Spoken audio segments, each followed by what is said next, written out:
제17편 2권 사기세가 19회 정경중환세가. 정경중환세가의 핵심 요점은 강태공의 제나라에 우순의 후손인 진나라의 사람들이 제나라로 이동해서 전씨가 탄생하는 비화가 숨어 있습니다. 이들 전씨들이 초안대전시대 제나라의 주인공들이었습니다. 사기세가. 주나라 무왕의 총참모는 강태공으로 그는 염제신농인 천수강씨 또는 진주강씨의 후손으로 제나라를 봉지로 받게 됩니다. 제나라는 또한 제씨의 나라이기도 합니다. 즉 강태공이 제씨의 시조가 되는 것입니다. 그런데 이상합니다. 진승과 오광이 난 이후 제나라가 부활했는데 왕이 제씨가 아닌 전씨라고 합니다. 제나라 임금 전담, 사촌동생 전영, 그의 아우 전행으로 그러면 제나라에서 왕위가 바뀐 사연을 추적해 보겠습니다. 진완은 진요공 진타의 아들이다. 완이 태어날 때 주나라 태사가 마침 진나라를 진행하게 되었다. 진요공이 그에게 진완의 장래에 대해 소죽으로 점을 쳐보게 청했다. 점괘가 광쾌에 병쾌로는 비쾌가 나왔다. 태사가 점사를 풀이했다. 점괘에 국가의 풍속과 민족을 살핀다고 했으니 이것은 군왕의 상민이 된다는 뜻입니다. 그는 장차 진나라 군주의 자리에 오를 수 있는 세자의 신분인데 어찌 군왕의 상민이 된다고 하겠는가? 그것은 이 나라가 아니라 다른 나라에서 일어날 일을 말하고 있습니다. 또한 그 일도 자신이 아니라 그의 자손들 신상에서 일어날 일을 말하고 있습니다. 만약에 그게 타국에 머문다면 그 나라는 필시 강시성의 나라가 될 것입니다. 강성은 사악의 후예라 양쪽이 동시에 크게 되는 세상의 이치는 없습니다. 진나라가 쇠하게 되면 그의 후손은 강성의 나라에서 번성하게 된다는 점괘입니다.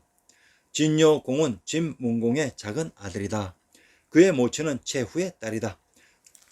문공이 죽자 여공의 형인 세자포가 진후의 자리에 올랐다. 이가 진황공이다. 황공과 타는 배다른 형제이다. 이윽고 황공이 병들어 자리에 눕자 채나라 사람들이 쳐들어와 황공과 태자 면을 죽이고 여공타를 세웠다. 진후의 자리에 오른 여공은 다시 채나라 여인을 데려와 부인을 삼았다. 채녀는 여공에게 시집오기 전에 이미 정을 통하고 있던 채나라 사람이 있었다. 채녀가 수시로 채나라에 드나들며 채인과 통정했다. 여공도 역시 채녀를 따라 채나라에 수시로 드나들었다. 환공의 작은 아들 진님이 자기의 부친과 형을 살해한 여공에게 원한을 품고 채나라 사람과 공모하여 여공을 채나라로 유인하여 죽였다. 진님이 스스로 진후의 자리에 올랐다. 이가 진장공이다. 그런 이유로 해서 여공의 아들 진완이 진후의 자리에 오르지 못하고 단지 진나라의 대부가 되었다. 여공이 음행을 저지르고 있던 그의 부인을 따라 나라 밖으로 나가 살해되었기 때문에 춘추에는 채나라 사람들이 진타를 죽였다라고 기록하였다. 여공의 제약을 비난하기 위해 포평을 행한 춘추필법에 의한 기록이다. 진장공이 죽고 그의 동생 저구가 즉위하였다. 이가 진선공이다. 선공 21년 기원전 672년 희첩 사이에 낳은 어린 아들 관을 후계로 삼기 위해 태자 어구를 죽였다. 평소에 어구와 가깝게 지내던 진완은 화가 자기에게 미치지 않을까 두려워서 진나라에서 도망쳐 제나라로 갔다. 제황공이 진완을 제나라의 경으로 삼으려 했으나 그가 사양하며 말했다.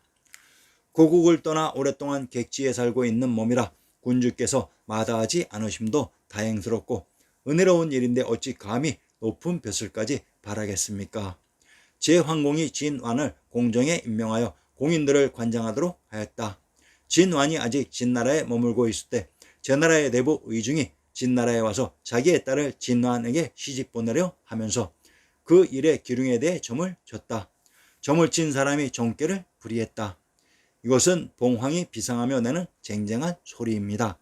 그의 부인이 되어 태어나는 자식들과 후손들은 강시성의 나라에서 성장할 것입니다. 5세에 이르러 종족이 번창하게 되어 그 나라의 정경의 자리에 오르고 8세에 이르면 그 지위가 더 오를 데가 없을 만큼 높아질 점괘입니다. 의중은 자기의 딸을 출가시켜 진완의 처로 만들고 얼마 후에 죽었다. 그리고 또 얼마 후에 진완은 자신과 가까이 지내던 세자 어구가 살해되자 곧바로 도망쳐 제 나라로 들어가 살았다. 그때 제 나라에서 환공이 즉위하여 14년이 되는 해였다. 진완이 죽자 그에게 경중이라는 효를 내렸다. 경중은 치맹이를 낳았다. 경중이 제 나라로 망명하여 받은 봉읍 전을 진과 함께 성씨로 삼았다. 그 후 진완인 전완의 후손 정골과 전상이 두 사람의 군주를 범하고 제 나라의 국정을 전담하였던 것이다. 제 나라의 전씨는 진씨에서 분파된 성씨이다. 진승이 진 땅을 기반으로 반란의 봉기를 올렸을 때 제 나라에서는 전씨가 부활하였고 진승과 제 나라의 군주 전씨는 같은 혈육이었던 것입니다. 전씨가 개출된 전 땅을 살펴보겠습니다. 전라도 전주의 방면을 인용합니다. 전포 북쪽으로 처음이 20리 끝이 25리이다 라고 했습니다. 전 땅에 있는 포구가 전포로 전주는 한고조 유방의 고향이라고 했습니다. 평안도 창성의 창고를 인용합니다. 전창 동북쪽으로 30리이다 라고 했습니다. 창성은 관중의 제왕의 성으로 그곳에 가까운 곳에 전 땅이 있었습니다. 진나라와 제나라의 위치. 제후국 진나라는 관중의 오랑캐인 호땅으로 노나라와 가까이 중첩되는 지역이라고 했습니다. 그러면 또한 식구를 통해 제후국 진나라가 있었던 곳을 찾아보겠습니다. 신증 동국 여지순남 경상도 김해의 산천을 인용합니다. 진현 부남쪽 37리 지점에 있다고 했습니다. 김해 금강산의 남쪽 가까운 곳에 진나라가 있었던 것으로 정체를 밝혀보겠습니다.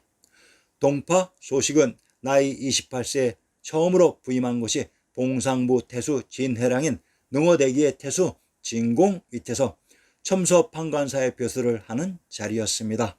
소식은 이때 둘러본 봉상부의 8곳에 관한 시를 남겨놓고 있습니다. 바로 봉상팔관입니다. 봉상부태수 태수 진공이란 이 관중의 봉상지역에 제후국 진나라가 있었던 것입니다. 호공이란 오랑캐의 정체가 바로 관중 안에 있었던 것입니다. 두보의 장안에 대해 읊은 시 중에 망망한 망겹의 송 하나 홀로 산골짜기 사이에 있어라. 바람도 없이 구름은 요새에서 나오고 밤도 아니거늘 달이 관문에 찾아든다. 망망한 망겹의 산 사이에 관문들이 질비하니 장안의 다른 이름이 관중입니다. 그 망겹의 산 사이로 일백두의 강이 있다는 것입니다. 두보의 시 제목의 진주가 바로 관중의 청주였습니다. 망겹의 산으로 둘러싸인 지역이 바로 제왕의 성에 있었던 관중 한중으로 이것이 봉황이 회를 치는 봉상이라고 했습니다. 중국사 25사 왕조들의 궁궐들이 있었던 곳입니다. 이곳에 제후국 진나라가 있었습니다. 이곳 관중이 봉상팔관의 무대입니다. 강태공의 제나라는 관중에 흐른 한강인 압록강을 따라 만중산의 하나인 한라산 자락에 동정호와 함께 위치되어 있었습니다. 제나라의 왼쪽 금강산 지역이 오나라이고 동쪽 낙산인 오봉산 지역이 초나라였습니다. 세가의 내용 중 제나라 위왕 원년 삼진이 제나라의 상사를 틈타 제나라 영구를 침략해 왔다. 자, 이때 삼진이 공격한 영구의 지명을 찾아봅시다. 경상도 영산의 군명을 서화 취산 취성이라고 합니다. 영주에 있는 산이 영산이고 하천이 영천입니다. 경상도 고령의 군명을 대가야 고양 영천이라고 합니다. 경기도 고양의 군명을 다를성 행주 덕양이라고 합니다. 전라도 흥양의 군명을 고이 고흥 고양이라고 합니다. 경기도 고양, 경상도 고령, 전라도 흥양은 고양의 군명에 중복되는 동일한 지명으로 이 영산이 바로 민족의 영산인 금강산 백두산이었습니다. 경상도 영산의 신정을 인용합니다. 정사 쌍수정 객관 남쪽에 있다고 했습니다. 쌍수정과 쌍수대는 동일한 건물입니다. 강원도 원주의 신증에 쌍수대 객관 서쪽에 있다고 했습니다. 강원도 원주의 군명을 평원 북원경 성안이라고 합니다. 강원도 원주의 군명 성안과 성도는 동일한 제명의 다른 표기 방식으로 이곳이 비당금자 금도의 파척이었던 것입니다. 제 나라가 영토를 확장해서 오나라가 있었던 금강산의 일정 지역을 영토로 가지고 있었을 수도 있습니다. 그런데 저희가 의심하고 있는 이유는 이 영구가 혹시 영구를 잘못 번역한 것 같기도 합니다. 제 나라가 있었던 제주는 분명 영주산인 한라산에 있었기 때문입니다. 제 세가를 인용합니다. 동쪽으로는 바다에, 서쪽으로는 하수, 남쪽으로는 목릉, 북쪽으로는 무치에 이르기까지. 그리고 오후 900일지라도 잘못을 저지른다면 너희 제 나라가 천자를 대신해서 정벌하도록 하라. 이로써 제 나라는 주변의 땅을 정벌하여 대국이 되었다. 제 나라는 그 도읍을 영구에 두었다. 영구는 제왕의 성이 있었던 관중 지역의 지명으로 고려 태조 왕건이 영주 왕씨라고 했습니다. 아무튼 이 문제는 한 번 더 생각해 보겠습니다.